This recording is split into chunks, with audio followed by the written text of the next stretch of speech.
All right, a quick overview of real property and a couple of things to remember. There's real property, real estate, the land, buildings, anything affixed to it. Now, there are different types of interests that can be acquired with respect to real property. Possessory interests, where you are the owner, and there are different types of ownership levels. Fee simple or fee simple absolute, that's the best. That means you are the highest form of ownership. As a practical matter, you really never own the property, because if you don't pay your taxes or something, the government can foreclose on your property. The other type of possessory interest discussed in your book is a life estate. This is the idea that you have the right to possess exclusively the property for your life. This may come up in the context of some sort of a estate situation. But property is acquired in a number of ways, real property, through sale.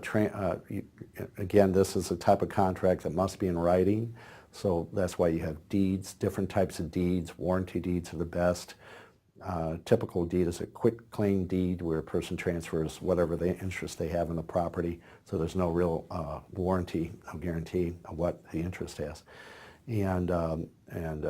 So property can be transferred in a number of ways. Non-possessory interests include things like easements. You may be familiar with utility easements over your property, but it can also arise, someone walks across your property, they can claim an easement by prescription, which is essentially by adverse possession, which I'll talk about momentarily. Another type of non-possessory interest that can occur is referred to as profits, where someone has the right to, mine coal, oil, whatever, and profit from those mineral rights.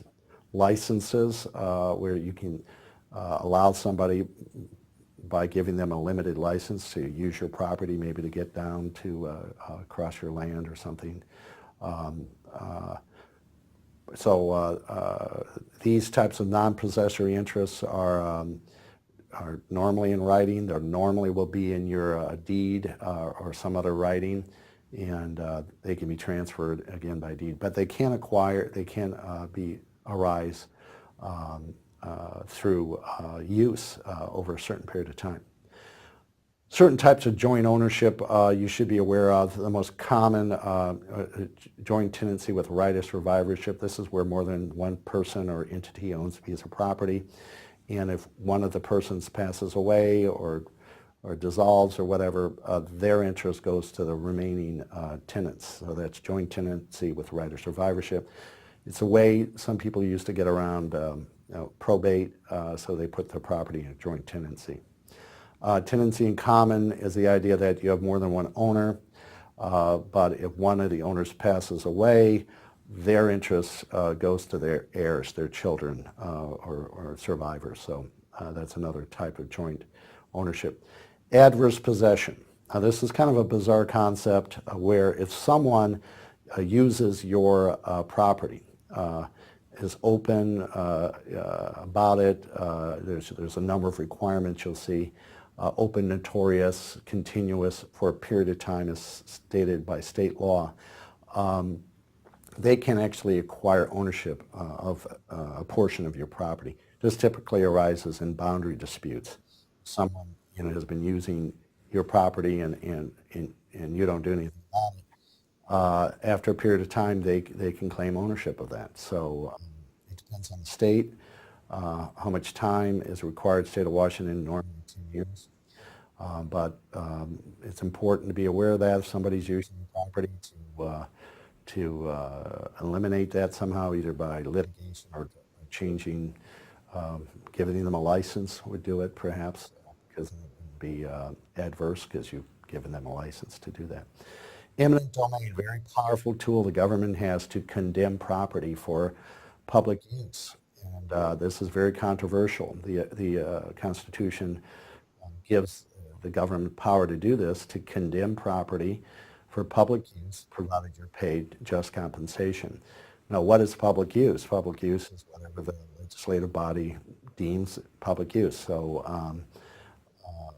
Typically, we think about hospitals, highways, schools, things like that, but this has been manipulated by developers to convince local city councils to condemn property to expand their development, be it a casino or whatever. It's a very powerful tool the government has. Lastly, let me just touch upon landlord-tenant issues governed primarily by state law and common law contracts.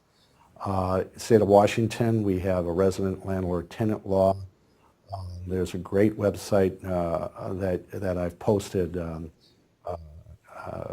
that's available for you to look at that addresses your rights as a tenant. And so you take a look at those resources. But landlord-tenant law, the landlords have a lot of responsibility. If you're a tenant and you have a problem, put it in writing. The landlord has a specific time frame to respond. All of this, and likewise the tenant has to be caught up to date and has certain duties as well. Again, all this is discussed in the Northwest Justice Project website. You can Google this, Northwest Justice Project. They have some great resources, information for tenants on their rights.